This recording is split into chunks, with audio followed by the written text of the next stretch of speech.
Okay. While everyone gets situated again, I do have a speaker tonight, and so I have a lot of instructions for that. So I'm going to go ahead and get started so we can work our way through that.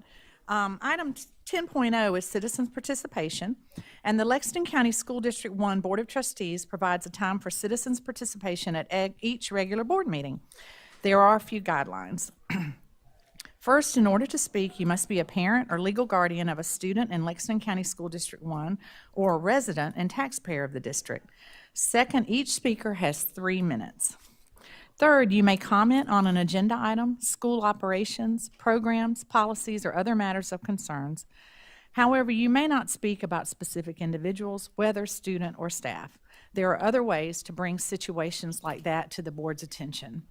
And if you did want to speak on something like that, you would just see Dr. Little. We want to give everyone who came here tonight to speak the opportunity to speak. For that reason, board members will not reply to an individual's remarks. This is your time to tell us what you think. And if someone makes the point, which I only have one speaker, so I'm going to skip that paragraph. And we also ask that you not clap or make any comments either while an individual is speaking or after a speaker finishes, as that slows down the process. If you want to speak tonight, you are asked to fill out a card that gives us your name and address for our records. These cards were in the sign-in table as you came into the meeting. Is there anyone who would like to speak that did not fill out a card and would like to receive one now and fill it out and give it to us? Okay. We have one speaker tonight. As stated earlier, you should not expect us to reply to your remarks. This is your time to talk to us. Although we may ask you a question as a board, we will not take any action tonight in response to issues raised during citizens' participation. So tonight, I have Timothy Patrick Monreal. Is that how you pronounce the name? That's it? Okay. Monreal. Okay. And Mr. Monreal is talking about teacher pay. He lives on North Lake Drive, and please come forward and to the podium and address the board. Thank you. We appreciate you speaking with us. I don't think I need a microphone. Well, we need for you to be on the microphone for it. We're recording the meeting, so. Thank you. It's kind of awkward. So my name is Tim Monreal. I teach 6th and 7th grade social studies at Lexington Middle School. I'm also an instructor and PhD student at USC. Additionally, I'm an area representative for a grassroots organization called SC for Ed, and primarily we're focused on 3 things: substantially rising teacher pay and support staff salaries, fully funding education, and also protecting the time and rights of teachers. This past Wednesday, I was at the State House advocating for, quite frankly, something I wish more boards and superintendents took vocal stands on, that is, increasing state funding for education.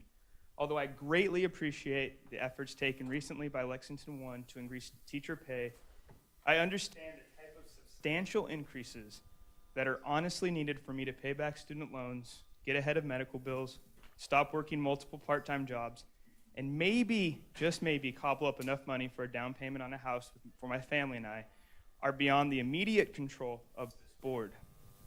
Thus, I'm asking the board to consider publicly supporting State Bill 244, introduced by Senator Fanning, that would establish a teacher bill of rights. Among other things, the Bill of Rights would pay teachers at the Southeast average, protect planning time, and ensure that teachers are compensated for any extra demands they take on. I was informed by a board member that any school board can submit resolutions and statements of belief regarding legislation to the South Carolina School Boards Association, the SCSBA. A public submission of support for this bill would make it clear that Lex 1 supports its teachers and is willing to take a leadership role in fixing our teacher shortage.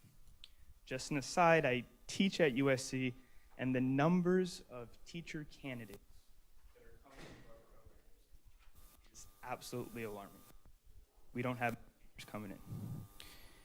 At the very least, I'm asking the board to publicly support in writing the need for state legislation to focus on raising teacher pay and fully funding education.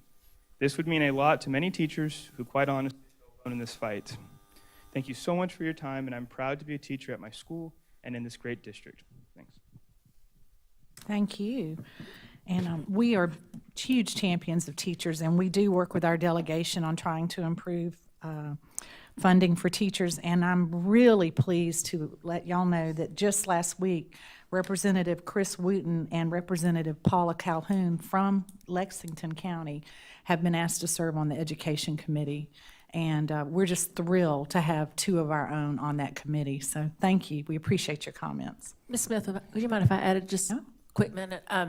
So this summer, I became aware of the SC for Ed caucus group, and I actually attended their day-long caucus meeting at USC back in September. And Senator Fanning was the keynote speaker, one of the best speakers I've ever heard. He was fantastic. But I encourage you, if you don't already, if you're on Facebook, to follow this group on Facebook, because it really is teachers advocating for teachers. And I think it would give you a real good glimpse into their efforts and what they're doing to really speak up on behalf of all the teachers in South Carolina. Great. Thank you, Ms. Green. Any other comments, board? Okay.